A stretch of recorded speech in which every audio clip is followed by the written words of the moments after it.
A little bit about Truth here, Benson. I'm so excited that we get to watch Truth, first of all, CTF.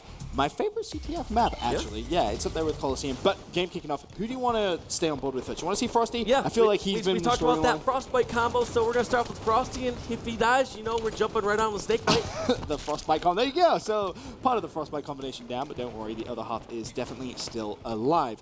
On board with Snakebite at the early part of this game. And again, we didn't really touch on this, but for me, I believe the beginning of this CTF is going to be so important here for Dream Team. They need a solid start. If CLG gets some momentum, it could be the end of Dream Team. Yeah, but I don't like this play already. I'm just seeing like Jesse take way too much time in his base. Yeah, it's okay to lay down cross-map fire on this map. However, at some point, you have to push out your base and help be a threat on the CLG flag. It's funny because we've seen a lot of players actually do similar plays to that throughout this weekend, where they've been more than comfortable just to sit back and play very passive. In this case, as you see, the flag has been returned, so both flags back at base. In actual fact, this one is going to be Rad, and it is Dream Team who have that flag out as well. And they do need to set the pace of this game. Getting a cap within the first minute or two of the game would be exactly what they need. Jumping on with Tire Iron from Dream Team to see if they can rally this flag back. They might have to let go, though. Yeah, it looks as if maybe they will have to give that one up, but it is still alive. It has actually just been touched, so the full reset is still there as Tire Iron just putting a couple of shots down, trying to cause a bit of a ruckus, has a teammate top middle. Flag still alive, it's worth mentioning, just below him, and unfortunately he is going to lose that engagement. Snakebite comes in with the melee. Not only is Tire Iron going to lose that engagement, but two other members of Dream Team were taken down. Now we see Dream Team on the defensive while CLG is pushing in on the flag. And you see Aries actually stood bottom blue, actually has to push straight back up towards his teammate, try and play for the trade, but Tire Iron's down, and Royalty's actually managed to pick two before finally falling prototype there for that trade. And Aries just going to have to call out Frosty. I don't think he's going to have to clean that up. SMG, as you can see, in his back pocket, pulls that one out. Nice awareness of exactly where Lethal was going to be pushing from. And now, again, you see him just desperately trying to hunt out Snakebite. Will he be able to pick up the kill? Doesn't look like it. Again, Jesse there for the kill. I like this play by Dream Team, though. They're taking it slow, getting his kills at pink, and hopefully going to acquire this camo that should be coming up any second. I'm trying to look at these other screens where I'm at Tire Iron and such, but I cannot see who has control of this camo. Still is not in anyone's hand yet. Some nice shots coming out there from Frosty. Of course, this is still a 0-0 game. Yet to see that first flag as Prototype sneaking up now towards that flag. And there is that camo you were talking about, Walshy. It's going to be Royal 2 who has it. Now, how is he going to be able to use this? Has that first gunshot with He's just not going to miss shots. That's how he's going to use it. That's pretty efficient, I guess. When you get spotted with that camo, it's a bad feeling. But when you have a shot like Royal 2, it doesn't matter. You can pull off perfect shots like that and get out of trouble. One thing that you're noticing that happens with CLG right now is, although it seems like they're maybe, you know, going slightly ahead or even in slays with this Dream Team squad, CLG are constantly at the Dream Team base or in power positions, where it seems like Dream Team's focus a little bit too much on defense. That seems to be what happened when we even saw the EG versus CLG matchup, where EG was playing so defensive on Coliseum capture the flag. Snakebite doing some damage. They're able to get the Dream Team flag out of the base before eventually falling. Frosty trying to put down some further shots, but he also falls. And Jesse Peace now may have to just push past that flag before he jumps on the return, potentially just try and slay out. And it looks as if, for now at least, that flag will be back at now, base. Although they got a few kills, they need to press this advantage. They need to get towards the CLG base, force some bad spawns, and maybe get some spawn slays. And I like this play by Jesse, jumping up into the window and grabbing the splinter grenade. He could actually get a double kill by himself if he plays this right. Great kill on Snakebite. Does some area denial with that splinter grenade and almost gets away, but was eventually taken down. Yeah, that was unfortunate. Very close to finding that second pick, which would have really opened up that flag. But for now, it's still back to 0-0, both teams fighting outside of their own bases as Aries on your screen. I feel like there's a flaw in this Dream Team strategy on this game type right now. I don't feel like you need somebody sitting in window, laying down crossfire the entire time. I feel like it should be something that's very temporary. I feel like it's almost as if they're playing a little worried that someone from CLG is going to sneak through and they're going to potentially go 0-1 down in the series. CLG is a sneaky squad, but you have to have faith in that in your team. There are so many times that you are going to push towards the enemy base, get kills, and grab the flag, and on your way back, you still have to slay.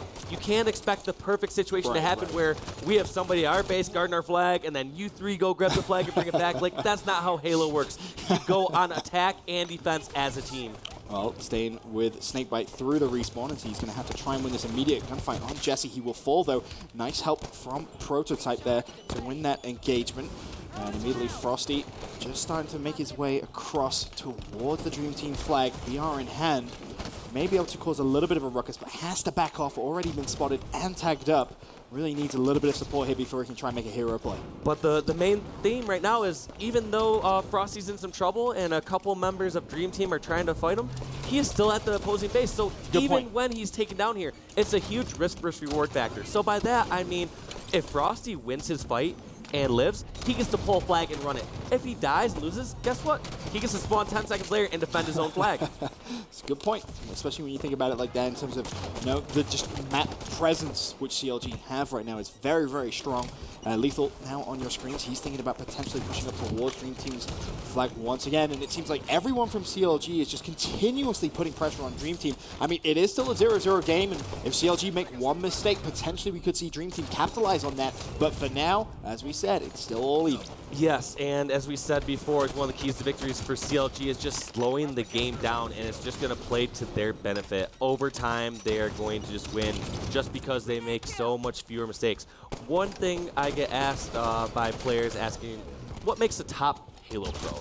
Is it just shot? Is it teamwork? Is it communication? Yes, all of those above are very essential to making a top Halo Pro, but also risk versus reward assessment. Realizing, all right, if I challenge this fight, we can actually possibly win camo or sniper from this. Or if I win this fight, we can possibly get a flag cap from it. Right. So challenging during crucial moments is, I believe, a skill set that's kind of underappreciated and unquantifiable in these Halo Pros. That was a fantastic defense play right there coming in from Dream Team. However, Royal 2 keeping the flag alive. He will fall as well, though. It's Tyrion that cleans him up, but the flag still away from base. CLG so close to getting that first capture of the game, but Aries with a big win picks up a double kill. Flag will be returned, and for now, Dream Team continuously hold on. Not only did Aries get that double kill, he started to try to run that flag. Dream Team want to keep this dream alive and see if they can make it to the pool or to the single elimination bracket tomorrow. They do not want to give up, even in the face of a squad like CLG. Now, this is where Aries is going to be left with a pretty tricky situation. He needs to win this 1v1 gunfight first on Frosty. Then he may have to counter-pull the flag, though, because that flag is currently being run. He's trying to buy as much team as he possibly can, but unfortunately, time wasn't there, and CLG running that first flag. Yeah, Aries did everything he could in that situation. It was just a unfortunate situation that CLG had it already back at their base. So, I mean, Aries had to pull off some sort of miraculous play where he got some double kill and pulled the flag, and just wasn't going to happen. And Tyrion respond with potentially a counter cap of his own. Lethal will be jumping in. He will get shut down as well. Snakebite up top. The assault rifle not going to be good enough to win that one, but he does have him weak. Where is his team support, though? That's the question. When you look at it, there's no supporting cast. It seems like individuals continuously trying to make those plays. But it also has to be said that this squad, CLG, is the one that 3-0'd Evil Geniuses earlier today. Yet, it seems like this Dream Team squad is almost putting up a better fight than EG. Yeah, it's a very close game. I mean, 3 minutes 46 still to go. Just a 1-0 game in favor of CLG. Of course, it is first to 3. That's a big win if Jesse's able to get it, and he does. He is, of course, going to be traded, but he keeps that flag in and around the Dream Team's base vicinity. So CLG not going to be able to run away with that one just yet. Snakebite jumping up towards so top much blue. constant pressure. It's ridiculous, we were right? just on the Snakebite, jumping on with the other part of the combo. Look at where the they always are. Look at they're always consistently putting on pressure. Dream Team just not able to get out of their base right now. Look at this sneaky play by Lethal. Was eventually spotted on the radar. Oh, and no! Thought he got enough damage for the melee. That is also, I would say, a defining feature of Halo Pros is getting greedy and knowing where and how you can press your advantages. So what Lethal was doing there is he tried to calculate the exact amount of bullets he needed to get that kill plus melee, and he just turned away 1 or 2 bullets too quick after doing the melee, and it cost him his life. Luckily, though, didn't cost him much more than that. You can see Dream Team still pinned in their base wall. She's not able to get out. Frosty, he will fall, but immediately Lethal putting some pressure as a Snakebite on that base. And you see just how cautious Aries is at pushing out, but he needs to push out at this point. Once you can't keep playing from inside your own base, it's all good and well defending your own flag, but if you're not putting any pressure on the enemy flag, you're not going to win the game. That was a great kill on Royal 2 right there. I would not be surprised if he gets this kill to run the flag, but was taken down by the amazing pistol of Frosty. Jumping on with Tyrion, who is on the offensive, and I'm really liking this, though. Dream Team is actually offensive for the first time. the entire first 6 to 8 minutes of this game, I don't think we really saw Dream Team leave their base much. And Tyrone just got completely pinned bottom red there. Nothing really he could do. Snakebite pushing up top, not able to connect with that kill. However, there is a player top middle. He will clean up Ares with that grenade. As CLG just controlling that kill feed. Yeah, kill feed, 3 kills in a row for the CLG squad, and there's the flagpole in a weird route, too. I don't know how I feel about that one. He's just going for some jukes. He's trying to catch Dream Team off guard there with it. And honestly, he's actually been able to get that flag out of the base. And now if they can slay out, again, a couple of waves of kills here, you may actually see this second flag go in. Tyrone does connect with a clutch grenade. Double kill comes in for Frosty, though, as he's looking for more. That flag, of course, is being carried. It's going to be this man, Royal 2. If he jumps up top, he may go for the ground pound. The nades are going to come flying in, but I think he's going to cap this. It's going to be 2-0 CLG. Actually, I want to correct myself and say that was a brilliant flag run. Here's what confused me initially was, why would he run to the base and run towards pink when there's a faster route to run it directly towards pink? However, what Snakebite was avoiding was shots from Carbine side. So instead, he took a safer route, realizing, guess what? I'm blocking spawns over at level 1/level 2 of their base. Since I'm grabbing this flag, I can run the flag underneath the base and then run it out towards pink side safely without being shot from Carbine. Bear in mind, CLG just need to win 1 map for that #1 seed. And of course, Dream Team will not be able to qualify for tomorrow's bracket play. They have 50 seconds to try and rally 2 flags to force an overtime. It is not looking good for Dream Team, but we'll see if they can try and keep that dream alive. Lethal Falls, Prototype getting a couple of kills. Royal 2 able to shut it down. Frosty as well picks up a kill on Ares. And every single time you see a little bit of Dream Team aggression, CLG so good on the defense. Yeah, I mean, they had 11 minutes prior to this to try to get a cap. I don't foresee a double cap happening in the last 30 seconds. However, they put up a respectable fight. I just feel like if Dream Team was playing a bit more aggressive and on the offensive, worrying more about their strategy and getting captures rather than being defensive. So I feel like that was the biggest flaw in Dream Team this game. Yeah, but as you mentioned, definitely showing that they can hang here, to be fair. And you know, you got to look towards the regionals of the Halo World Championship. Maybe we see something more from Dream Team as Snakebite going for that final flag cap, but it doesn't matter. Time is of the essence, and CLG with a 2-0 win map #1. Of course, the rest of the series will be played out. So maybe Dream Team can try and take it away from CLG, but in the grand scheme of things, does not matter. CLG with the #1 seed, Evil Geniuses with the 2nd. Yeah, Dream Team's going to obviously be disappointed with that, realizing they can't make a single elimination bracket play for tomorrow and will not have an attempt at an X Games gold medal, but they still have to keep their heads up. They made it out here. They're one of the top 8 teams here in the world that was invited out to Aspen, and we were talking earlier about, actually, let's look at the stats before. I just want to point one thing out real quick. Yes. Royal 2 has 37 kills. 37 kills. 37 kills, 11 assists, 16 deaths. Now, and five perfect that kills, is the too. absolute opposite of objective efficiency. I just want to point that out. Just killing everything. But we did say our keys to victory was slay all day. Yeah, so, I mean, exactly, right. There you the go. whole point is if you still get the win, I guess you can't argue with that logic. In a lot of cases. But it did take them the entire time to win that game, though. That is something a win is a win, and it's odd because in a lot of cases it's rare that a team outslays and still loses the game. Right. But those times that it does happen where you go even in slays or you outslay, that is a very frustrating thing because it's just like, wow, like why aren't we doing the objective? What is going wrong with our strategy? However, at the end of the day, if the other team's all dead all the time and you're only getting 2 caps out of 3, I mean, you can evaluate that so much, but at the same time, they demolished EG. They're just putting on a show. I guess I can't really put a flaw in CLG's play because if that's their strategy is to keep map control the rest of the game, it never allowed Dream Team to get a capture. It never allowed them to get any sort of presence on the map. So it works, but it just feels excessive to me. It feels like with those sort of slaying prowess, they should be able to get like a 3-0 game. Yeah, like within 5 or 6 minutes. Yeah. 3-0. I mean, how do you convert that slaying power into being very efficient with the objective? For example, we'll use that last CTF game as an example there.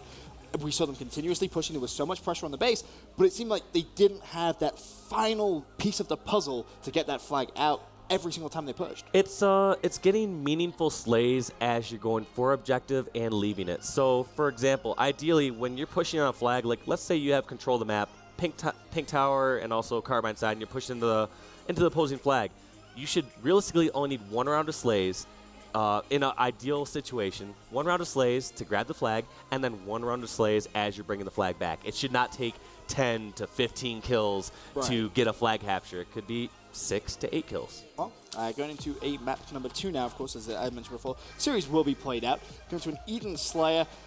I mean, if you're in Dream Team's booth right now, you know you're not qualifying for bracket play because you've lost that first map.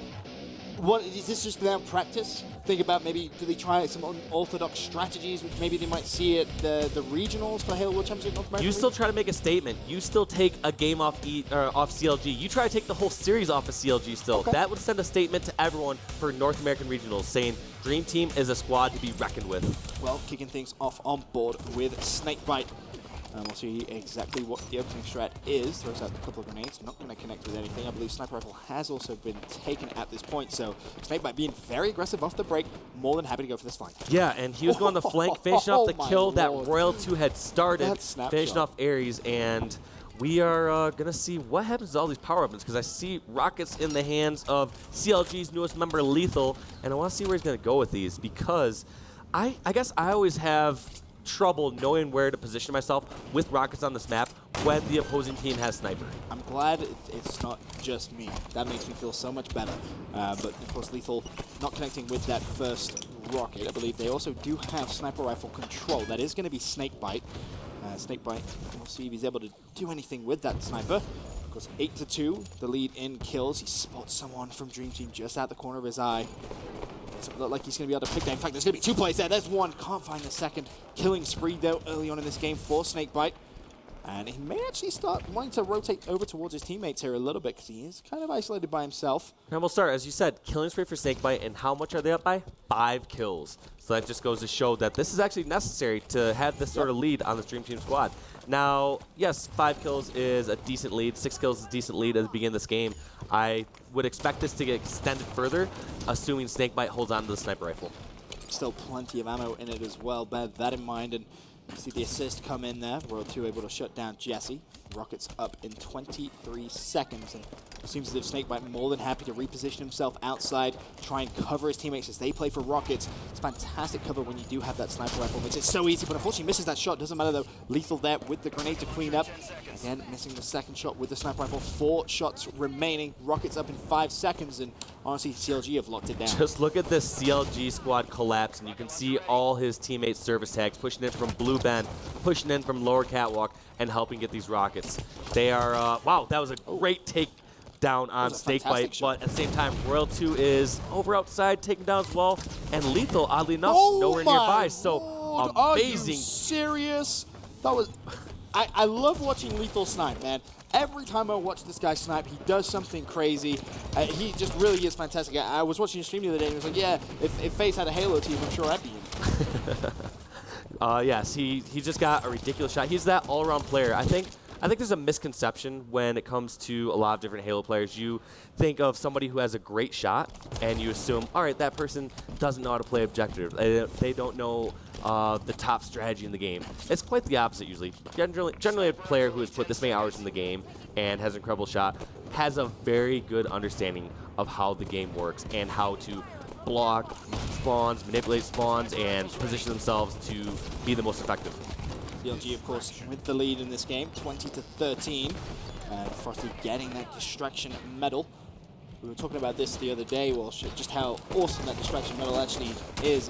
One of the best medals. If you had to choose one medal, what's your favorite one? I really like distraction. I know that's I think the top 3, I think we can both agree on top 3. Distraction, perfect, and reversal. Yes, 100%. It's so satisfying when you get that perfect kill, and when you reverse perfect. Oh my lord, it's like Christmas come early. But Frosty still on your screens.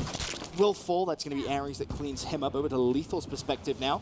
Just playing very, very slow. Outside, looking over towards Blue. Rockets up in 20. And again, Lethal positioning himself fantastically here. Yes, so I didn't see who got control of that second sniper. Actually, I do now see it in the hands of Royal 2. We'll jump on with him to see if he's able to rip off any faces.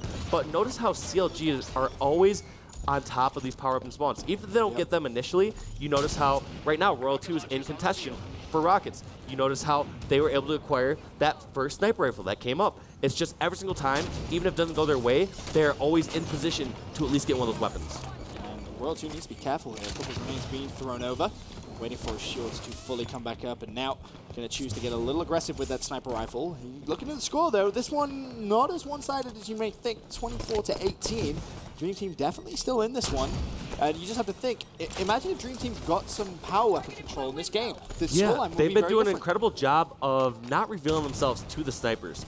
For example, we have not been seeing Royal 2 going off on any huge like sniping sprees. Yeah, we did see a killing spree early on, I believe, from Snakebite, but by no means was it easy pickings on Dream Team just running across the map and getting headshotted. He was very sneaky to get that killing spree, and he was picking off some weak players. So it's just it's pretty impressive that Dream Team's not getting picked off as well. But same time, the slower the game goes, the worse it is for Dream Team. So even though it's a 7-kill deficit at this moment, I expect that to extend. Oh, nice play from Royal 2 there, putting a couple of shots down so Snakebite could clean that kill up. And you see just how patient Royal 2 is with that sniper rifle. Doesn't want to force anything, more than happy to play it slow and be efficient with the shots he does take. Now 4 bullets left in that sniper. 40 seconds from now is one of the most important moments in the game because power weapons spawn on a static timer, meaning rockets come up every 2 minutes and sniper comes up every 3 minutes. So at the 6-minute mark, both weapons are coming up, and these teams have to decide how many players they send to go for rockets, how many players they send to go for snipe, and it's a very interesting strategy because some teams like to overload one power weapon and then just charge and try to get the second. Some teams like to divide up their attention. We're going to have to see what both these squads do here in 10 seconds. Yeah, it really is interesting watching teams just estimate how many resources they need to send to each power weapon. As Royal 2 with that sniper more than happy just to patrol catwalk, see if he can find anyone. Doesn't look like it for now. So new sniper rifle is up. Will he go just to replenish that ammo? Spots, oh, unfortunately that doesn't pick up the kill. He peeks, he's getting very cheeky with that sniper rifle, Royal 2. Not finding any kills yet though, and I believe that sniper rifle is still there if he wants to just replenish his ammo, but has a gunfight, pulls out the BR. And it seems he may actually be trying to bait out that new sniper rifle. And it looks like he actually failed that jump. He was trying to get in this top window to try to get a flank on Catwalk, and that's exactly what Royal 2's going to do. Gets the flank on Jesse and wastes the last bullet, so even if he can't have it, no one else can. Jumping on with Snakebite, who is now on top of this Catwalk with the new shotgun. Yep, has that shoddy VR combination. Put a couple of shots down on Prototype. Not going to clean up the kill, so throws out the grenade, but I believe he actually did not pick that one up either. So may actually go for that flank. Does have the shotgun, bear that in mind. So close quarters, he is going to be more than happy. But Frosty, sniper rifle in hand.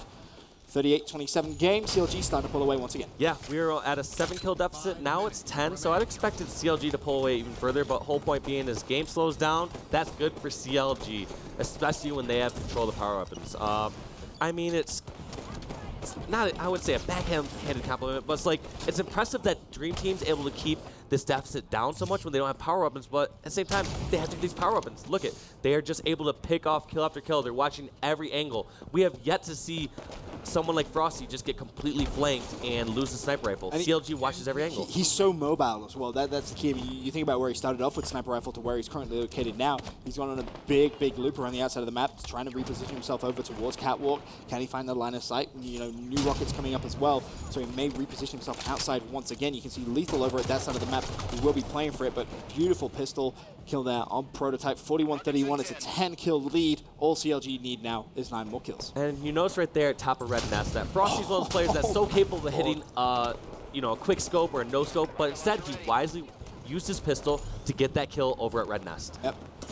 Just very smart decision making coming in from Frosty as himself and Snakebite pushing towards rockets. Recognize they don't get it, immediately back away, and this is where Frosty may actually be able to use that sniper rifle to try and pick up that rocket player from Dream Team. Instead, recognizes the flank could come in. Is he going to go for it? I think he needs to jump off the map if possible, but nope, Frosty is a lot sneakier than I ever was, and somehow still alive at bottom SMG, was eventually taken down, and I believe that was Prototype? No. I can't see exactly which player it was, but I am on screen with Prototype, who now has the sniper in his hands, but there's only 4 bullets in it. 37, 38 to 45, so Dream Team closing it down just a little bit. You can see 1 rocket remaining. Of course, Prototype does still have the sniper in his back pocket, but that only has 3 shots left. New sniper rifle up in 8, and this is fantastic positioning. Prototype is absolutely blessed here. Picks up the kill on Frosty, but he needs to keep that cover on sniper rifle because he does not want to allow CLG control of that power weapon. That is one of the main reasons they've been able to control this game so well, and unfortunately for him, I think, did someone from CLG grab that yet? Nope.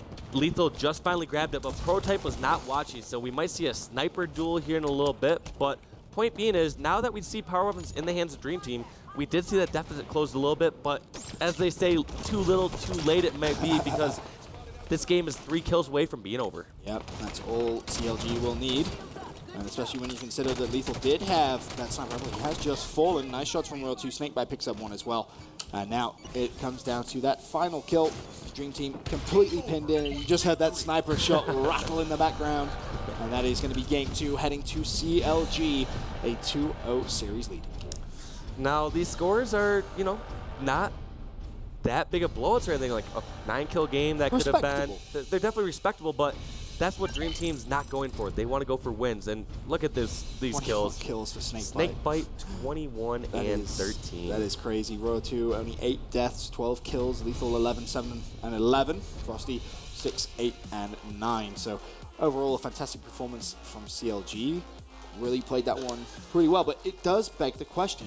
If Dream Team had controlled maybe 1, 2 power weapon cycles, it's a major swing. Completely different game. You think about it in terms of, let's say, a 4-kill swing. It's not just a 4-kill deficit where it's like Dream Team would have had 45 and CLG would have had 50. You got to think about it as almost an 8-kill swing because that's 4 kills that CLG doesn't have, and 4 kills that Dream Team gets. Yeah. Very interesting to think about, but in terms of the series layout, CLG, of course, 2-0 in Truth CTF, then the 50-41 Eden Slayer victory. Now, heading over to an Empire Stronghold Game 3. Is this where we see Dream Team turn it around, or CLG just really asserting dominance at this point? CLG are asserting dominance. I mean, it's not super convincing victories by CLG. Of course, they've had some impressive slaying performances, especially on that first game on Truth CTF. But at the end of the day, we both said it. If Dream Team was going to take the series, they had to come out of the gates. They had to make it swift, and they had to execute them immediately, and that did not happen. They let the game slow down, and that's where CLG thrives. Exactly. I mean, you look at that first game, went all the way to time. That's the exact opposite of ending the game quickly. And then, of course, game 2, again, hate to harp on about it, but it really was just controlling those power weapons. They just weren't able to do it.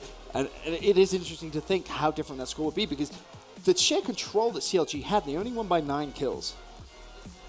I don't know whether it's fair to say. Look at the Twitter poll, man. Let's go, Dream Team, baby. 91%. I believe, too. The dream is alive. I think what they were doing is earlier on, I said if the underdog, I think it was Penta. If Penta got over 50%, I would give away rec points. Okay, so I think people were preempting me saying something similar. You're reinforcing bad habits within the community. That's what you're saying? I'm sorry. No, I'm reinforcing the underdog story and people getting behind. Yeah, I probably am. That's bad. I should probably stop doing that. Anyway, CLG with a mere 9%. You trolls, you out there. 91% for Dream Team. But it's definitely not that possible. It really isn't. You know, the thing is about like sometimes like Twitter or like Twitch chat, stuff like that is it could be, you know, we could be having a conversation like, all right, you have one question to ask from like God, like you could get any answer in the world, and Twitch chat would just be like, what's this color? They would ask the most ridiculous, worthwhile question, like, what's 2 + 2? 4? Okay, cool. And then that's what we'd all agree on. 91% of the Twitch chat wants to know what's 2 + 2. So that's how I view a lot of those polls sometimes. Or when I go in Twitch chats, I sometimes get infuriated or I just die laughing. So I sometimes love and hate the online audience. Heading over into game number 3. I believe OS is actually still down. Yeah, it is down. I'm surprised that no one actually picked that up. And Snakebite's just going to casually stroll over towards it. Oh, was that a ground pound? No, it wasn't. I thought Ares was able to connect with that. But, speaking of ground pound, there's one. Snakebite shuts down Prototype. And look at that little grin. You see that little smirk on his face? He's like, you guys all saw that. He's like, yeah, that just happened. That feels good. He's going to go ahead and help secure Pit. And already a 2-1 advantage in favor of CLG. Yes, and most importantly, though, that pit control. It is so tough to get back, and yes, there are some of those pivotal plays like a ground pound there that can change it, but overall, grenades and just all those cross-map fires are just going to dominate pit. And here we go with Frosty. Going to contest this here in a second and probably at least get the reset, and there's the reset. That was back close, on even ground. That was very close. Very close. Talking like a millimeter away from that being a capture to Dream Team. Of course, you expect to see CLG completely control Turbine side here, and then they're going to have easy rotations to drop down into pit. The trip cap is in. Red base is being capped. Prototype It's going to have Frosty weak, and Frosty now just going for a readjustment of positioning here. But I believe that was Lethal who also charged in. Was able to reset Red Base, and they're keeping so much pressure on Red Base. Dream Team not able to cap it, and Frosty's just going to sneak in and go for the reset. Just those resets are so crucial. I want to jump on here with Jesse for a second to see what it looks like from the Dream Team perspective, CLG because are making a it statement. is just absolute death and massacre for the Dream Team squad right now. This is bad. The trip cap has been in for a big chunk of time. Already 36 points in favor of CLG. And finally, Prototype just slowing the game down a little bit here, recognizing he needs a couple of kills, able to pick up 2. That's going to be Lethal going down as well.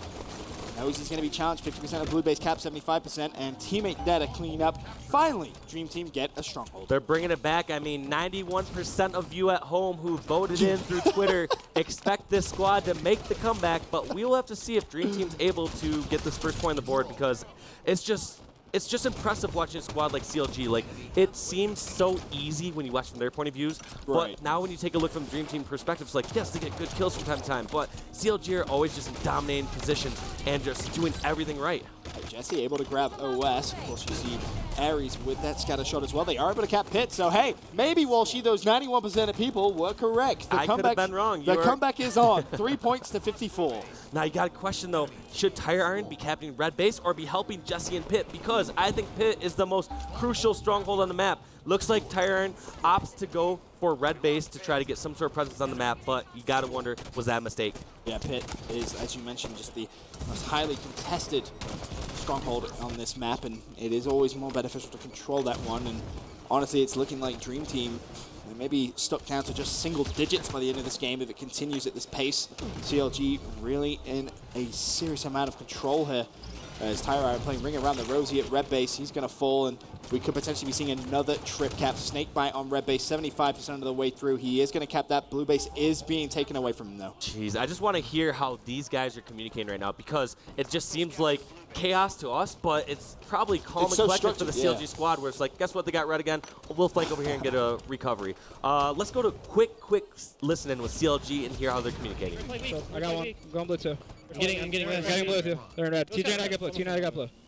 Alright, You guys are both pushing. You guys are both pinching it. He's still one hit. Oh my god, he's still one hit. Watch tower outside. Watch your outside. Watch your outside. One tower. Got one. I got naded from I don't know where. Coming outside. How did I got naded too? It might spawn They're outside. They're outside. VR. Red VR going red. Yeah, in top tower to Tower to red. red. Tower to shield. blue. Top tower to blue. I'm leaving. Red VR still.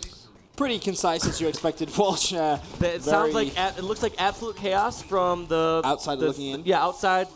But once you exit again, it's just like, oh, I just got naded. oh, yep, we got a triple cap again. Okay, just like that. It's crazy how talented they are and how they emphasize the correct plays. Because as you hear, they'll say, let's go towards red. Can we just red. assess that was 100 points to 4? Absolute dominating performance there. 4 points was all Dream Team were able to get. CLG not only had a trip cap, but they locked it down for a massive amount of time. That is extremely impressive. And, you know, we talked about, is it going to potentially be Dream Team coming out trying to make a statement? To me, that was CLG basically saying, hey, guys, you know that X Games medal you're playing for? Don't bother. It's ours. I mean, I expected a 3-0 in this series. However, I did not expect Game 3 to be 100-4. Dream Team is a solid squad. One thing you and I were bringing up was there's some squads missing here from, squads like Envy and Optic and some great Halo teams out there. But then today, Dream Team has proven through their online record and their NA qualifiers that they're better. They place better every single time. So the whole point being is Dream Team deserves to be here and just is a testament to how good of a squad CLG is. Yeah, they're a very, very talented squad. And again, that really has sent a little bit of a message. Of course, we're talking about Allegiance coming in, how they performed extremely well. There was a big question mark on their have being the #1 seed. Can they do what they've done online so many times, actually here at a live event?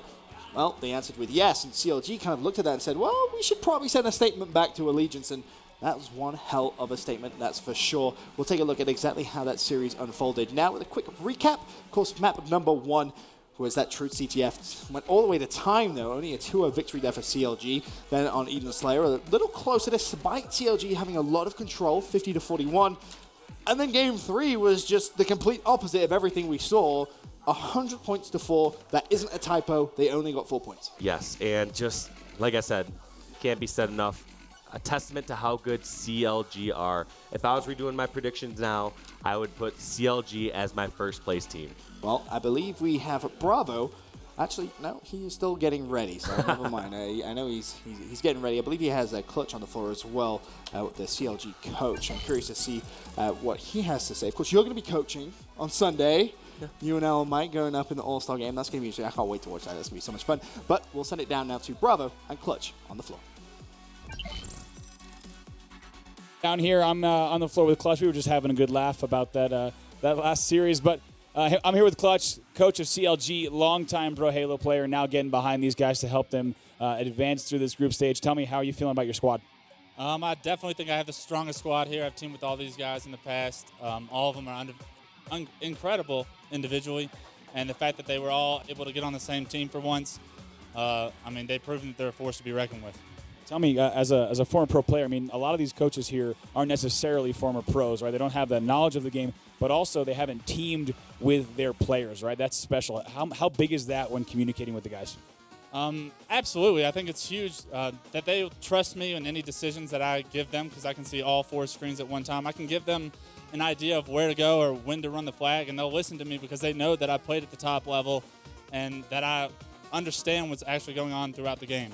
Sure, I think that level of trust is super important. I think if there's not that level of trust between coaches and players, right, the plays don't unfold and be executed as you need them. Absolutely. It's a huge advantage for them, I think, and I'm just happy to help out some good friends. Tell me about that last series. You guys won 3-0, looked pretty good, especially games 2 and 3, but it's not often we see a 3-0 with a 2-0 CTF go to time. Tell me about that truth game. All right, we just came in slow. We already have this pool basically guaranteed to us. So we just have to get past this series is what our mindset was. We wanted to make sure that we won, but we weren't really looking to do it in a dominant fashion. Yeah, I think those last 2 games, though, they were pretty dominant. The Slayer got a little bit close, but of course that last Strongholds match was pretty excellent. I want to say best of luck to you and the team tomorrow. You have some big matches coming up, so Clutch, best of luck to you and CLG. Back to you guys in the booth. Thanks very much, Bravo. Awesome to hear from the coach's perspective and how it's great to hear teams having complete trust in their coaches, because as he said, he can see all 4 perspectives of what the players are doing. So really does help having that addition. And I'm curious to see how you're going to do coaching on Sunday. I'm not gonna lie, I'm super excited to see if you can transfer your amazing playing skills to the coaching skills. We'll see. We'll see. Coach of Team Liquid, you gave some bragging rights saying how you think you'll be the better coach, but we'll have to wait and see. For now, though, let's recap and just kind of round up everything that we've seen here at Day 2 of the X Games, starting off with Group A. This is the overview of how it has ended up. Allegiance, of course, congratulations to them, walking away as the number 1 seed. The 3-0 didn't drop a map, and then in second place, Renegades just by the skin of their teeth. For a recap for everyone who's wondering why their score or their record was 1 and 2, along with Epsilon and Liquid, and they were the ones who advanced, was because it went to a game tiebreaker. So what happened in the case where Renegades, Epsilon, and Liquid all tied, it went to their series scores, and Renegades won 4 games, whereas Liquid and Epsilon both won only 3. Yes, it was pretty crazy ending. Had a lot of people confused out there with their calculators and pens and papers, but ultimately it is Renegades that go through with that second seed. And Allegiance, of course, number 1. Let's take a look at Group B, how that one just finished out. Of course, Counterlogic Gaming, 3-0.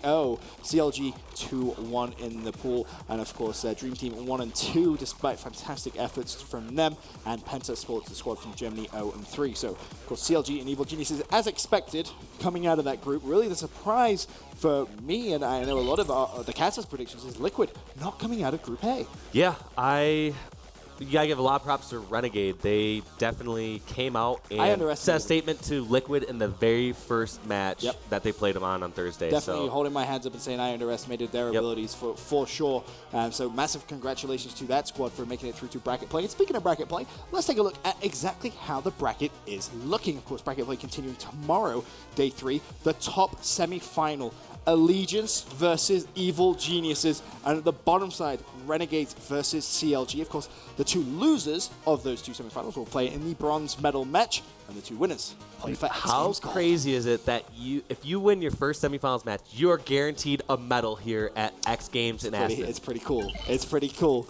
Guaranteed at least a silver medal as well. That's absolutely crazy. But just quickly looking at that bracket, do you think any team has it easy? I don't want to say easy. No one has it easy. I don't want to say easy, but who is most likely to win either of those semifinals? I think CLG probably is more heavily favored against Renegades compared to Alliance over EG, just given who EG is. I mean, that makes they're a lot of such a sense. dominant force. But at the same time, we saw the CLG versus EG match earlier today, and it didn't seem like they gave CLG the run that they needed to. Very true. Super excited to see how that pans out. But let's take a look at the schedule for tomorrow, so you guys can set your alarm clocks and get your popcorn ready, because it's definitely going to be an interesting day. CLG versus Renegades kicking off at 12:30 p.m.